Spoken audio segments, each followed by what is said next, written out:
আসসালামু আলাইকুম।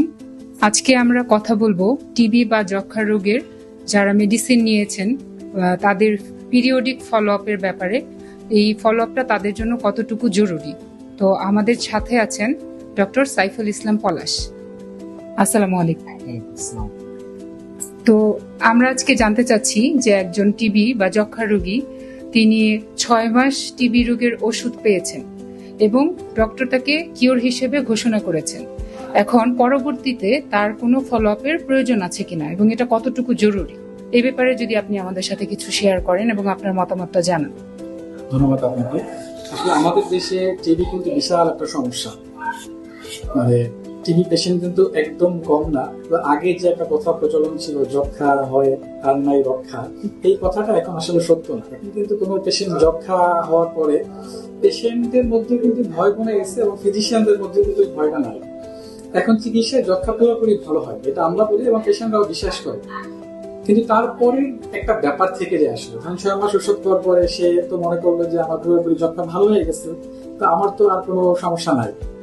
এই জায়গাটায় একটা ফ্যালাসি আছে, আমরা বলবো যেটা, যে যখন যক্ষ্মাটা ভালো হয়ে যায়, যক্ষ্মার কিছু ক্ষত, যক্ষ্মা চলে যায় বা তার কিছু ক্ষত ফুসফুসের মধ্যে রয়ে যায়।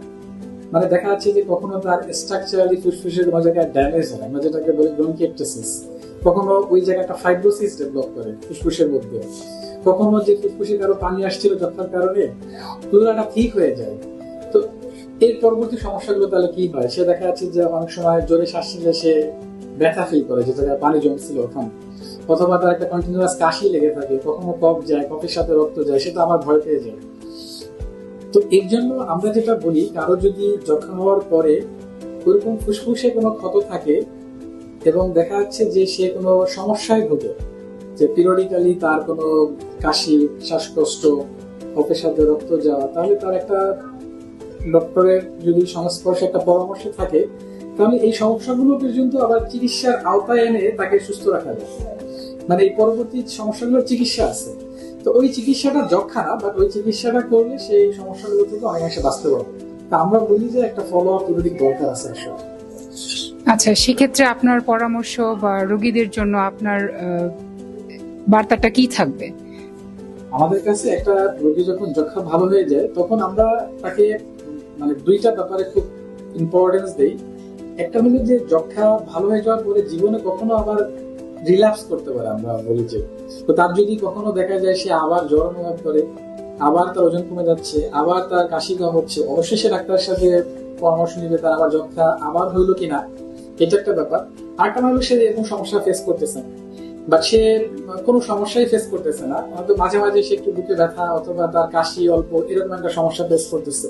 তো এইসব পেশেন্টদেরকে আমাদের পরামর্শ হলো, এইসব পেশেন্টদেরও আপনার নিয়মিত একটা নিউট্রিশিয়াস ডায়েট, আমরা বলি যে নিউট্রিশিয়াস ডায়েট, যেটা তার জেনারেল হেলথ কন্ডিশনটাকে তাকে ভালো রাখবে, প্লাস হলো তার ভ্যাকসিনেশন করে নেওয়া। যে এসব পেশেন্টদের লাংসে যদি আগে থেকে ড্যামেজ থাকে, তো কোনো কারণে যদি আবার একটা ইনফেকশন বা নিউমোনিয়া হয়ে যায়, তাহলে কিন্তু তার ব্যাপারটা একটু গুরুতর হয়।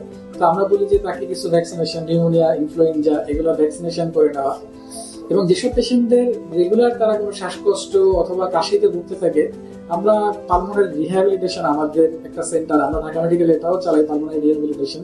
আমরা বলি যে আপনারা পালমোনারি রিহ্যাবিলিটেশনের আওতায় এনে, যে আপনি যদি যে রেগুলার একটা ফলো আপে থাকেন এবং আপনার লাং কন্ডিশনটাকে ইমপ্রুভ করেন, তাহলে দেখা যাবে যে সে অন্তত এই কন্ডিশন গুলো থেকে ভালো থাকে অনেক বেশি। তো আমাদের পরামর্শ হলো একটা ফলো আপ দরকার আছে টিবি ভালো হয়ে যাওয়ার পরেও। তো অসংখ্য ধন্যবাদ আপনাকে। আশা করি আমাদের রোগীরা আপনার এই পরামর্শ পেয়ে অনেক উপকৃত হবেন।